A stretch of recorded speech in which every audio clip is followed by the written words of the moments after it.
नमस्कार, जनता टीवी देख रहे हैं आप। मैं हूं आपके साथ वरुण गोयल। गुरुवार को बड़गाम में आतंकियों ने राजस्व विभाग में काम करने वाले सरकारी कर्मचारी राहुल भट्ट की हत्या कर दी। आतंकियों ने दफ्तर में घुसकर राहुल को गोलियों से छलनी कर दिया। इलाज के दौरान राहुल की मौत हो गई, लेकिन अब सवाल उठ रहा है कि क्या घाटी में फिर से पंडितों को टारगेट किया जा रहा है। देखिए ये रिपोर्ट।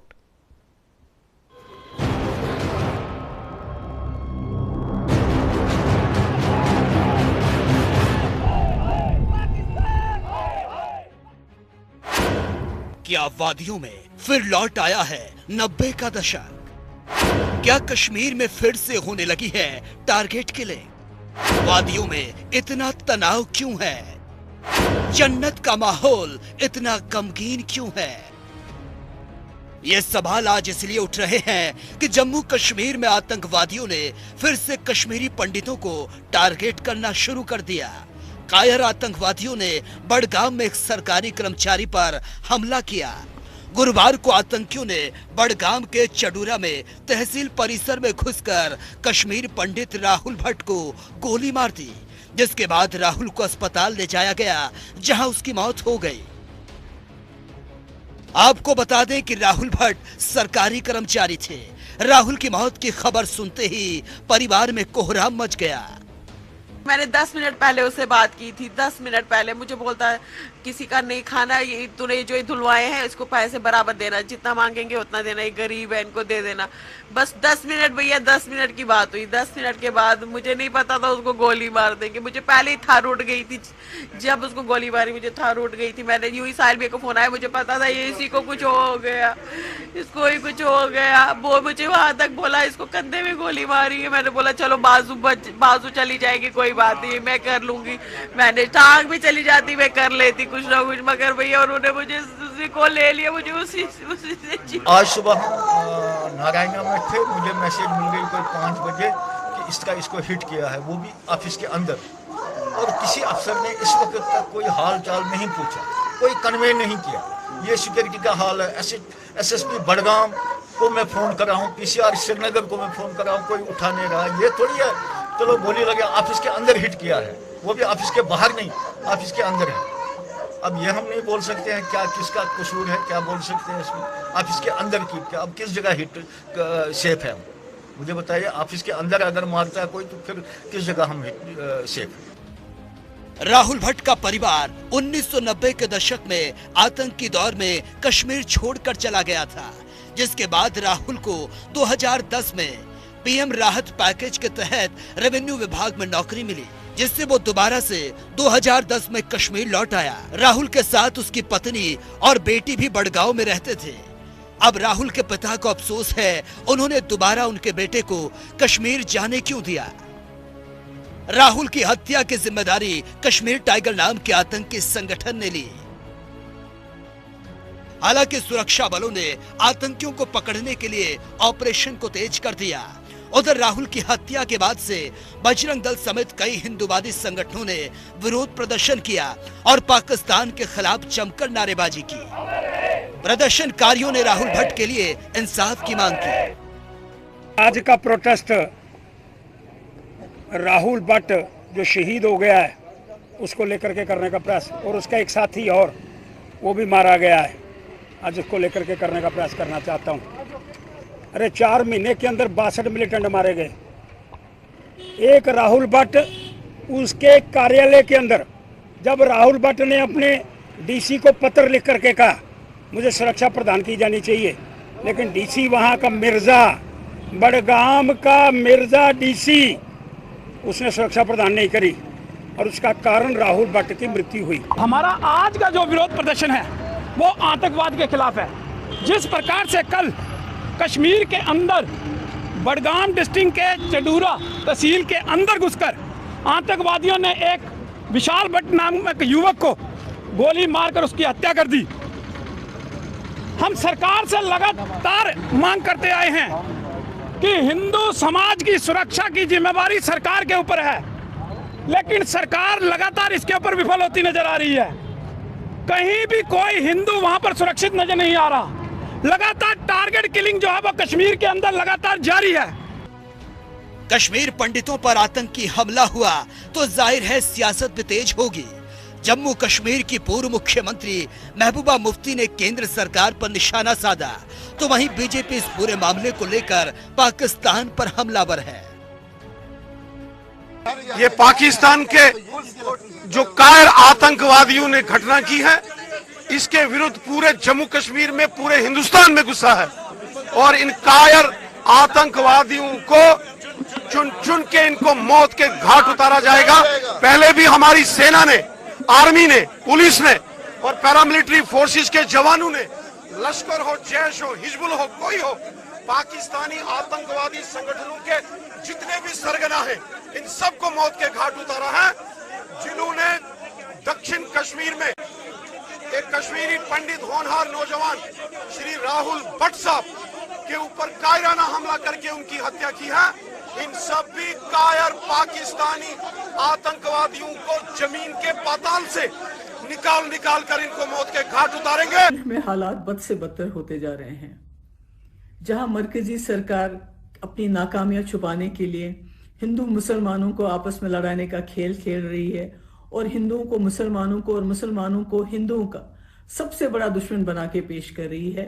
वहां जम्मू कश्मीर वाहिद एक ऐसी रियासत है जहां अभी भी हिंदू हो, मुसलमान हो, सिख हो, ईसाई हो, बौद्ध हो, आपस में मिलके रह रहे हैं। ऐसे में तमाम जम्मू कश्मीर के लोगों पे ये फर्ज आयद होता है कि हम जो हमारे बीच में रहने वाले, चाहे वो कश्मीरी पंडित हो, चाहे हमारे सरदार भाई हो, उनके साथ न सिर्फ खड़े रहें। इसलिए मैं अपने तमाम लोगों से इल्तिजा करती हूं कि आज जुम्मे के दिन तमाम मस्जिदों में हिंदू मुस्लिम भाईचारे की हिफाजत की पुरजोर वकालत की जाए और साथ ही में जो जम्मू कश्मीर का जो भाईचारा है, जो जम्मू कश्मीर का जो इतिहास रहा है, जो हिस्ट्री रही है कि हम इकट्ठे रहने वाले लोग हैं, एक सेक्युलर स्टेट है, पूरे मुल्क को मैसेज दे ताकि मुल्क में जो इस वक्त सरकार है उनको मुसलमानों को बदनाम करने का मौका ना मिले। अनुच्छेद 370 हटने के बाद कश्मीर में पंडितों को फिर से टारगेट किया जा रहा है। गृह मंत्रालय ने संसद में जानकारी देते हुए कहा था, कश्मीर में आर्टिकल 370 हटने के बाद 4 कश्मीरी पंडितों समेत 14 हिंदू की आतंकी हमलों में जान जा चुकी है, लिहाजा कश्मीरी पंडितों में डर का माहौल है। जम्मू कश्मीर से अमित शर्मा के साथ जनता टीवी ब्यूरो।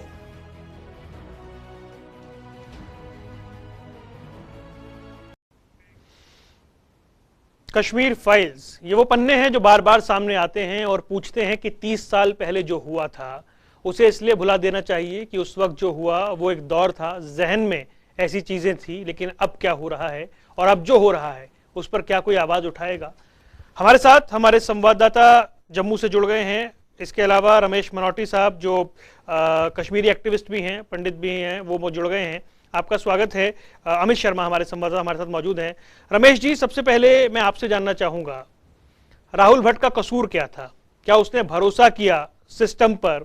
क्या उसने भरोसा किया कि अब वहां पर वो नहीं होगा जो पहले हो चुका है? इन तमाम चीजों के बीच में ये दर्द भरी तस्वीरें, ये चीख, ये मातम फिर से क्यों देखने को मिला? मनोटी साहब जी, सुन पा रहे हैं मुझे? चलिए, रमेश जी तक मेरी आवाज अभी नहीं पहुंच रही, फिर पहुंचते हैं। हमारे संवाददाता जम्मू से हमारे साथ मौजूद हैं अमित शर्मा। अमित, इस घटना ने एक बार फिर से सवाल खड़े कर दिए हैं। जो कश्मीरी पंडित घाटी छोड़कर 30 साल पहले इधर आए थे, उनके लिए अभी भी सब कुछ बदल गया है ऐसा नहीं है, ये सीधी सीधी टारगेट किलिंग है। बिल्कुल, इसमें कोई दो राय नहीं है। जो आप कह रहे हैं कि जिस तरह से एक माहौल पहले बना था वो आज फिर यहाँ पे मौजूद, क्योंकि अगर देखा जाए तो जिस तरह से कश्मीरी पंडितों को टारगेट वहां पे किया जा रहा है कश्मीर घाटी के केस में, जो जम्मू कश्मीर के बाहरी राज्य के लोग उन्हें भी यहाँ पे टारगेट किया गया। पिछले दिनों हमने देखा लगातार कश्मीर घाटी में इस तरह का माहौल बनाया जा रहा है कि जो केंद्र सरकार की तरफ से जो एक स्कीम चलाई जा रही है कि यहाँ पर जो कश्मीरी पंडित उस समय के दौर में यहाँ से छोड़ के चले गए हैं उन्हें वापस यहाँ बसाया जाए। लेकिन कश्मीरी पंडितों ने कई बार सवाल तो उठाए थे कि अगर हम वापस कश्मीर घाटी की तरफ जाते हैं तो हमारी सुरक्षा की जिम्मेदारी कौन लेगा। राहुल भट्ट की हत्या के बाद यह साफ हो गया है कि तो कश्मीर घाटी के अंदर मतलब सुरक्षा देना काफी मुश्किल है सरकार के लिए, क्योंकि राहुल भट्ट वहां पर एक ऑफिस के अंदर बैठे हुए हैं और वहां जाकर आतंकी जो है उनको निशाना बना के उनकी हत्या करते हैं। तो ये साफ तौर पर कहीं ना कहीं सवाल है कि जो सुरक्षा है, सुरक्षा में कहीं ना कहीं चूक जरूर है। अगर चूक नहीं होती तो एक ऑफिस के अंदर जाकर किलिंग करना ये काफी मुश्किल बात। ठीक है, रमेश मनोटी साहब, आपको आवाज मिल रही है मेरी? जी रमेश जी सर, आपका ऑडियो नहीं आ रहा है, एक बार फिर से वो चेक करवाते हैं उसमें क्या दिक्कत आ रही है। लेकिन अमित, मैं ये जानना चाहूंगा कि अब आगे क्या, ये इस घटना के बाद जो डर हमने देखा, जो दर्द हमने देखा, जो चीखें हमने देखी, जो मातम हमने देखा, कोई हिम्मत जुटा पाएगा घाटी में जाने की, या फिर ये कोशिश है कि घाटी में कश्मीरी पंडित ना लौटें?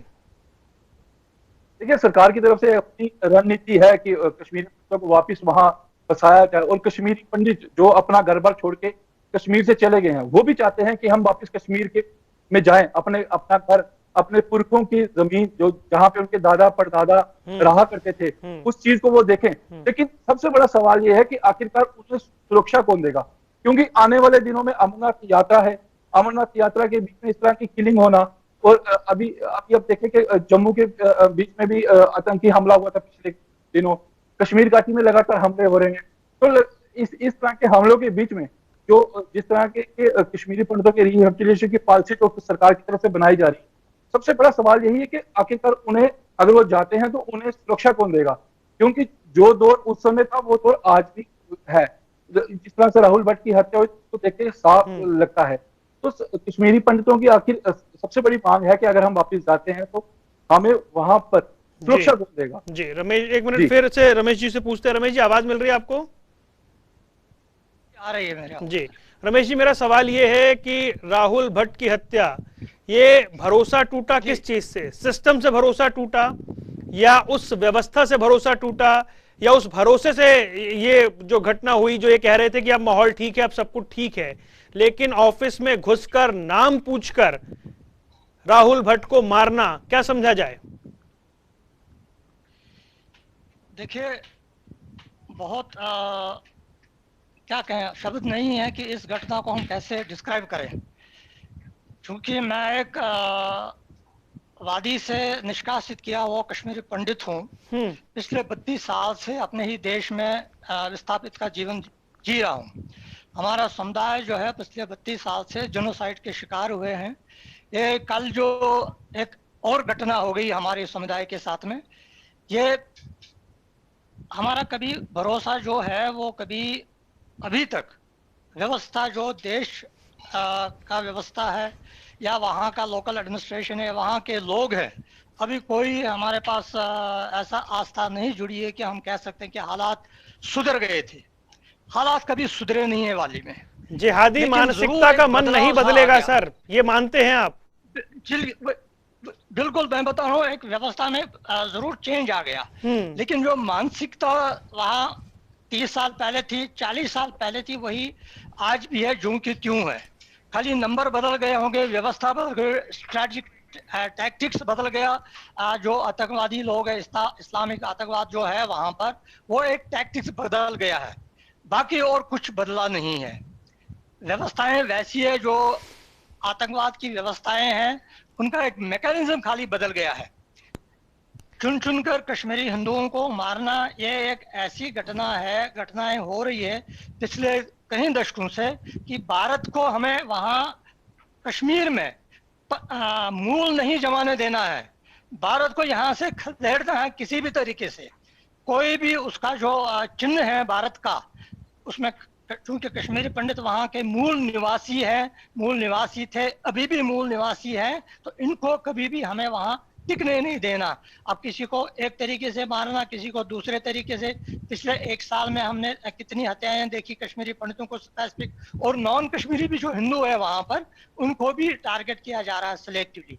ये राहुल भट्ट जो है उसी की एक और लेटेस्ट कड़ी है। तो हम जरूर चाहेंगे कि जो भारत सरकार है, इनको जरा समझने वाली बात है कि कश्मीर में दरअसल बात क्या है। कश्मीर में पिछले कहीं रमेश जी मैं आपसे एक सवाल पूछना चाहता हूं। मैं आपसे एक सवाल जानना चाहता हूं। राहुल भट्ट की जी, पत्नी बिलखते हुए ये कहती है कि मैं उन्हें समझाती थी कि ये नौकरी छोड़ दो, लेकिन जी कोई भरोसा होता है कि अब शायद जो 30 साल पहले नरसंहार हो गया, जो उस वक्त जी। घटा, वो अब ना हो, अब जी। शायद ऐसा ना हो। लेकिन उसके बावजूद दफ्तर में घुसकर जी। नाम पूछकर गोली मारना, यानी कि अभी आप ये समझ लें कि कश्मीरी पंडित सीधे सीधे टारगेट पर हैं, टारगेट किलिंग अभी हो रही है, मानसिकता वही है जो 30 साल पहले थी, उसमें बदलाव नहीं है। जी बिल्कुल सही कह रहे हैं आप। देखिए, किसी ने अगर ऐसा सोचा है कि शायद अब वहाँ चेंज आ गया है, जहाँ तक मेरा हमारे नज़र में कोई चेंज वहाँ आया नहीं है। कुछ लोगों ने बहुत हिम्मत किया, कुछ कारण ऐसे रहे जिनको वहाँ मजबूरी में जाना पड़ा। और भारत सरकार के जो भी ये पीएम पैकेज था, ये एक मैं ऐसा समझता हूँ कि ये एक्सप्लॉइटेशन है, कश्मीरी हिंदुओं का एक एक्सप्लॉइटेशन, उनकी प्लाइट का एक्सप्लॉइटेशन है सीधा सीधा। वो उनको ऐसे बंधुओं की तरह मतलब अब लेबर, बॉन्डेड लेबर की तरह वहाँ एम्प्लॉय रखा गया। वो कश्मीर से जम्मू तक ट्रांसफर नहीं ले सकते हैं। ये एक्सप्लॉइटेशन है, कश्मीरी हिंदुओं की लाइट का सीधे सीधे एक्सप्लॉइटेशन है, उनके ह्यूमन राइट्स का एक्सप्लॉइटेशन है। और जेनोसाइड जो कश्मीरी पंडितों का हो रहा है पिछले कई दशकों से, ये उसी की एक आगे की कड़ी है। इसको आगे कैसे सरकार इसको ले रही है, हमें आशा जरूर थी, जो प्रेजेंट सरकार है उसके जरूर आशा थी कि ये कुछ ठोस कदम उठाएंगे। लेकिन हमें बड़े अफसोस के कहना पड़ता है कि अभी जो माननीय जो गृह मंत्री है, वो भी इस जो सारा खेल है वहां का, इस को समझ नहीं पा रहे हैं या एड्रेस करने में सक्षम नहीं है अभी। जी अमित शर्मा, हम ये सुनते थे कि घाटी में बहुत कुछ बेहतर हो रहा है, परसेप्शन बदला है, टूरिस्ट बढ़ रहे हैं और धीरे धीरे परिस्थितियां वो नहीं रह गई हैं जो पहले थी। लेकिन ये जो हुआ है या जो पहले एक दो घटनाएं हुई हैं, इसका मतलब ये कि ये उन्हें हजम नहीं हो रहा, उन्हें ये स्वीकार नहीं है कि कश्मीरी पंडित वापस लौटें। जिहादी नहीं चाहते कि स्थिति वो बन जाए जिसमें कहा जाए सब कुछ सामान्य है, और ये हो गया तो इसमें कहीं ना कहीं चूक इसलिए कि दफ्तर के अंदर वो कैसे घुस गए। देखिए वरुण, मैं आपको ये चीज बताऊं, आपने साफ तौर पर जिस तरह से कहा कि कश्मीर घाटी में बहुत कुछ बदला, इसमें कोई दो राय नहीं है कि कश्मीर घाटी में बहुत कुछ बदला है। 370 और 35 से हटने के बाद कश्मीर घाटी में टूरिस्ट बिल्कुल बढ़े हैं, हालातों में काफी चेंज आए। जिस तरह से लगातार पत्थरबाजी होती थी, उस पत्थरबाजी में कमी आई, सेना को खुली छूट दी गई, अगर कोई भी कुछ करता है तो वहां पर तुरंत कार्रवाई सेना कर सकती है। कश्मीर घाटी के बीच में बहुत कुछ बदला है कश्मीर घाटी में, लेकिन उस बदलाव को जो है वो आतंकी हजम नहीं कर पा रहे हैं। जो सीमा के उस पार पड़ोसी देश है पाकिस्तान, वो बर्दाश्त नहीं कर पा रहा है। जो जम्मू कश्मीर की खुशियां लौट रही हैं, शायद उन लोगों को बर्दाश्त नहीं हो पा रही है, तो इसीलिए वो लगातार क्लीन कर रहे हैं। कश्मीर घाटी के बीच में जो लोग जो बाहर से राज्य से आते हैं, यहाँ पर अपने तिहाड़ लगाते हैं, मजदूरी करते हैं, उनको उन्होंने वहां पे क्लिक किया। सेना के जवानों को, सीआरपीएफ के जवानों को, सुरक्षा बलों को वहां पे टारगेट किया जा रहा है। आज एसओपी की हत्या कर दी गई आतंकियों द्वारा, राहुल भट्ट की हत्या जो है कल हुई, उस पर नाम उसके गोली मारी गई। तो इससे ये दर्शाता है कि आतंकी कहीं ना कहीं बौखलाहट में है, क्योंकि 335 के हटने के बाद जिस तरह से सेना को जम्मू कश्मीर में छूट दी गई, उसके बाद आतंकियों को चुन चुनकर जो घाटी में जो आतंकियों का खात्मा जो है भारतीय सेना कर रही है। आज भी 3 आतंकियों को सुरक्षा बलों ने मार गिराया, तो कहीं ना कहीं उनको ये चीजें हजम नहीं हो रही। उसी के कारण लगातार। रमेश जी कुछ कहना चाह रहे हैं? रमेश जी समय थोड़ा कम है, प्लीज अपनी बात कंप्लीट कीजिएगा। जहां तक टूरिस्ट का सवाल है, टूरिस्ट आते रहेंगे जाते रहेंगे। ये बहुत बड़ी भूल सरकार कर रही है कि टूरिस्ट का आना, जो नंबर बढ़ना, पहले भी ये नंबर कहीं बढ़ रहा था, एक बैरोमीटर ऊपर नीचे हो रहा था। ये कोई नॉर्मलसी का बैरोमीटर नहीं है। बैरोमीटर नॉर्मलसी का तब होगा जहां मैं Kashmiri Pandit, as a Kashmiri Pandit, genocide victim, वहाँ बिल्कुल फ्रीली वहाँ रह सकूंगा। इसलिए हम ये हमेशा कहते हैं कि वादी को दोबारा से रीऑर्गेनाइज करिए, कश्मीरी पंडितों के लिए अलग से यूनियन टेरिटरी बनाइए, उसमें भारत सरकार डायरेक्टली उसमें गवर्न करे, उसमें कश्मीरी पंडितों के अलग हिस्से में बसा दें।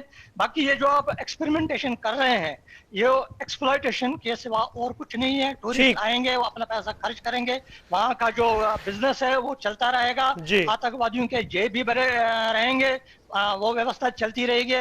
10 टूरिस्ट कम हो जाएंगे, 10 टूरिस्ट ज्यादा आएंगे, ये कोई बैरोमीटर नॉर्मलसी का नहीं है। वहाँ का बैरोमीटर नॉर्मलसी का तब होगा जब वहाँ की मानसिकता बढ़ेगी। आतंकवाद की जो मानसिकता है, जैसे मैंने बता दिया, खाली एक टूल बदल गया, मैकेनिज्म बढ़ गया आतंकवाद का। जी रमेश जी, माफी चाहता हूँ, मेरे पास समय इतना था, लेकिन बड़ी गंभीर बात है और ये चर्चा वाकई आगे भी बढ़ती रहनी चाहिए। सवाल इस लिहाज से बड़ा महत्वपूर्ण है कि कश्मीरी पंडितों की प्रतीक्षा, उनकी पीड़ा कब खत्म होगी, उनका इंतजार कब खत्म होगा, उनका निर्वासन कब खत्म होगा और कब परिस्थितियां बदलेंगी।